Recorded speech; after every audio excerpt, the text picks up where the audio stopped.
اللہ تبارک و تعالیٰ کے محبوب علیہ الصلوۃ والسلام نے فرمایا ہے کہ اللہ کریم نے جنت کو مشکلات سے ڈھانپ دیا ہے۔ جو مشکل کام ہے وہ آدمی کو جنت میں لے کے جائیں گے، اور جہنم کو اللہ تعالیٰ نے خواہشات سے ڈھانپ دیا ہے، جن چیزوں میں نفس کو لذت حاصل ہوتی ہے، اور انسان کی خواہشات تکمیل پذیر ہوتی ہیں، وہ دوزخیوں کے کام ہیں۔ بخاری مسلم میں لفظ ہیں حجبت النار بالشہوات وحجبت الجنت بالمکارہ، او کما قال صلی اللہ علیہ وسلم۔ تکلیف انسان کے ساتھ رہتی ہے، اس کا روپ بدلتا ہے، عنوان بدلتا ہے، لیکن پس منظر تکلیف کا ہمیشہ رہتا ہی ہے۔ انسان کے دکھوں کے نام بدلتے ہیں۔ کبھی دکھ یہ ہوتا ہے کہ اولاد کوئی نہیں، اور ہونے کے بعد کبھی کبھی یہ دکھ بھی آ جاتا ہے کہ یہ تندرست کیوں نہیں، اور اگر اللہ تعالیٰ صحت دے دے تو پھر کبھی کبھی یہ پریشانی لاحق ہو جاتی ہے کہ یہ تعلیم کیوں نہیں حاصل کر پا رہے، اور اگر وہ سارا کچھ بن سور کے زندگی کامیاب گزارے، لیکن اپنی شادی کے بعد، اپنی دولت کے بعد، اپنی نوکری کے بعد اگر پلٹ کر باپ کی طرف نہ دیکھے اور رات کو واپس آئے ڈیوٹی سے تو ماں کے کمرے کے آگے سے چپکے سے گزر جائے، وہ جو تکلیف ہوتی ہے وہ سارے دکھوں سے زیادہ سخت ہوتی ہے۔ باغ تیرے دی کر کر راکھی میں ساری عمر گزاری، تو جدوں میں باغ پکن تے آیا تے لے گئے اور بپاری، پھر اور تکلیف ہوتی ہے۔ دکھ کا رنگ بدلتا ہے، لیکن دکھ آدمی کے ساتھ رہتے ہیں۔ اور یہ مت سمجھا کریں کہ جو آدمی بڑا امیر ہے، بڑا مالدار ہے، صاحب جائیداد ہے، وہ سکھی ہے۔ پلٹ کے کبھی پوچھیں تو صحیح اس سے، اس کے حالات کس طرح کے۔ تکلیف انسان کے ساتھ رہتی ہے۔ غریب شہر تو فاقوں سے مر گیا، لیکن امیر شہر نے ہیرے سے خودکشی کر لی۔ یہاں امیر غریب ہر آدمی تکلیف میں، لیکن اہل ایمان کو جو رب تعالیٰ نے حکم ارشاد فرمایا وہ بڑا پیارا ہے، اور بڑا میٹھا ہے، اور بڑا سمجھنے والا ہے۔ اللہ تبارک و تعالیٰ نے مشکلات ہر آدمی کے ساتھ، لیکن ایماندار کو، رسول اللہ صلی اللہ علیہ وسلم کے غلام کو، نبی پاک کے کلمہ پڑھنے والے کو جو رنگ عطا کیا ہے وہ بڑا منفرد ہے۔ فرمایا فَإِنَّ مَعَ الْعُسْرِ يُسْرًا، بے شک میں نے ہر مشکل کے ساتھ آسانی رکھی ہوئی ہے۔ پھر فرمایا اِنَّ مَعَ الْعُسْرِ يُسْرًا، بے شک ہر مشکل کے ساتھ آسانی ہے۔ ہر مشکل کے ساتھ، بولیے گا ذرا، ہر مشکل کے ساتھ، اللہ نے ہر مشکل کے ساتھ۔ اور یہاں چونکہ 2 دفعہ ذکر کیا گیا کہ ہر مشکل کے ساتھ آسانی ہے، تو مفسرین کرام فرماتے ہیں رب فرما رہا ہے اگر میں تجھے 1 مشکل دوں گا تو 2 آسانیاں عطا کروں گا۔ اگر 1 مشکل آئے گی تو کتنی آسانیاں ملیں گی؟ 2 آسانیاں دوں گا اگر 1 مشکل آئے۔ انسان کو جو مشکلات آتی ہیں نا، اگر کسی شخص کو پتہ چلتا ہے نا کہ یہ سامنے والا پل میں نے گزرنا ہے تو اس پار میری اپنی جائیداد شروع ہو جائے گی، تو وہ پل گزرنا اس کے لیے مشکل نہیں رہتا۔ اگر کسی کو پتہ چل جائے کہ بس یہ 2 سڑکیں ہیں میں نے عبور کرنی ہے، پھر میرے لیے سفر آسان ہو جائے گا، تو وہ جھٹ پٹ گزر جاتا ہے، نہ دھوپ دیکھتا ہے، نہ تھکاوٹ دیکھتا ہے، نہ رش دیکھتا ہے، نہ گاڑیوں کی ریل پیل دیکھتا ہے، گزر جاتا ہے۔ اللہ کریم نے فرمایا بندہ مومن جان لے اگر میں تجھے 1 مشکل دوں گا تو میں تجھے کتنی آسانیاں، چلے سارے بول دیں کتنی جی، کتنی اللہ تعالیٰ آسانیاں دے گا؟ 2 آسانیاں۔ ہم لوگ اچھا جب ہمارا ذہن بن جاتا ہے نا کمزوری کا، ہمارا جب مزاج بن جاتا ہے مایوسی کا، پھر معاملہ ذرا ہمارے لیے گمبھیر ہو جاتا ہے۔ اگر ہم یہ ذہن بنائے نا کہ مشکل میرے اللہ کی طرف سے آئی ہے تو وہ مجھے آسانی بھی ضرور عطا کرے گا، تو پھر اللہ ضرور ہی آسانیاں عطا فرماتا ہے۔ اور جو مشکلات زندگی میں آتی ہیں نا، حضرت مولا علی شیر خدا رضی اللہ تعالیٰ عنہ کا بڑا خوبصورت فرمان ہے۔ حضرت علی فرماتے ہیں جب تجھے مشکل آتی ہے تو وہ تجھے رب کا پتہ بتانے آتی ہے، وہ تجھے اللہ کا پتہ بتاتی ہے، اس لیے کہ جب تو سارے اسباب کر لیتا ہے، جو ضرورت ہوتی ہے پوری کرتا ہے، تندرست ہو کے وہ کام کرتا ہے، پھر بھی کام نہیں ہوتا، تو اس کا مطلب ہے کرنے والا تو نہیں، کرنے والا کوئی اور ہے جو کام کرنے والا، کوئی اور ہے۔ تو عزیز بھائی یاد رکھیں ہر مشکل کے ساتھ اللہ نے آسانی رکھی ہوتی ہے۔ اگر اللہ تبارک و تعالیٰ بیماری عطا کرے تو اس کے ساتھ اللہ پھر جو تندرستی دیتا ہے وہ بھی بڑی اعلیٰ عطا فرماتا ہے۔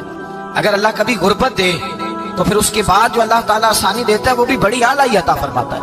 اگر کہیں سے آپ کو دکھ ملتے ہیں تو پھر جب سکھوں کا وقت آتا ہے تو پھر گنے نہیں جاتے۔ یاد رکھیں مشکلات کے پہلو میں آسانیاں ہوتی ہیں، اور جس آدمی کو مشکل آتی نہیں، میرے نبی کریم سید عالم صلی اللہ علیہ وسلم نے فرمایا مومن کو جو مشکل بھی آتی ہے اللہ اس کی برکت سے اس کے گناہوں کو معاف فرما دیتا ہے، اللہ اس کی برکت سے اس کے گناہوں کو معاف کرتا ہے۔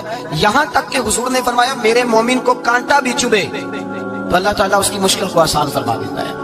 2 بزرگ بیٹھے تھے، ایک حضرت احمد رحمت اللہ علیہ اور ایک حضرت شرف الدین منیری رحمت اللہ علیہ۔ تو حضرت شرف الدین منیری کہنے لگے کہ دوست اصل میں وہ ہوتا ہے جو دوست کی طرف سے آنے والی تکلیف پر صبر کرے، جو اللہ کی طرف سے آنے والی تکلیف پہ صبر کرے وہ اللہ کا محبوب ہوتا ہے۔ تو حضرت احمد فرمانے لگے نہیں مجھے تیری بات کی سمجھ کوئی نہیں آئی، صبر کرے وہ اللہ کا دوست ہے، مصیبت پہ صبر کرے۔ تو کہا جناب پھر اگر نہیں سمجھ آئی تو آپ بتا دیں اللہ کا دوست کون ہے؟ تو آپ فرمانے لگے جو محبوب کی طرف سے آنے والی مصیبت کو اس کا تحفہ سمجھ کے قبول کرے وہ اصل دوست ہوتا ہے۔ اس کا تحفہ سمجھ کے قبول کرے، اپنے رب کا تحفہ سمجھے، مالک کا تحفہ سمجھے کہ اس نے مجھے تحفہ دیا ہے، مجھے کسی مشکل میں ڈالا ہے۔ تو رب کریم بلا مثال و بلا تشبیہ سمجھانے کے لیے اللہ جب کسی کو مشکل میں ڈالتا ہے، کافروں کو تو اس نے موجیں کرائی ہوئی ہیں، بڑی بڑی سہولتیں دی ہوئی ہیں، مشکل میں ڈب بھی ڈالتا ہے، اپنے نیک بندوں کو ڈالتا ہے۔ نمرود اور فرعون کے پیروں میں کانٹا بھی نہیں چبھتا، ان کو تکلیف نہیں آتی۔ تکلیف کسے آتی تھی؟ اللہ کے نیک بندوں کو تکلیف آتی تھی۔ حضرت رابعہ بصریہ جب تک زندہ رہی تب تک بیمار رہی، جس دن طبیعت ٹھیک ہوتی تو کہتی اے اللہ تو کہیں مجھ سے ناراض تو نہیں ہو گیا، تو کہیں ناراض تو نہیں مولا؟ مولا جب تو مجھے تکلیف دیتا ہے تو میں رو کے تیری عبادت کرتی، جب مجھے دکھ ہوتے ہیں تو میں سجدے میں تڑپتی، اور خدا بندہ اب تو میں سکھی ہوں، موج میں ہوں، مجھے رونا ہی نہیں آ رہا، تو خدا بندہ تو کہیں ناراض تو نہیں ہو گیا مجھ سے؟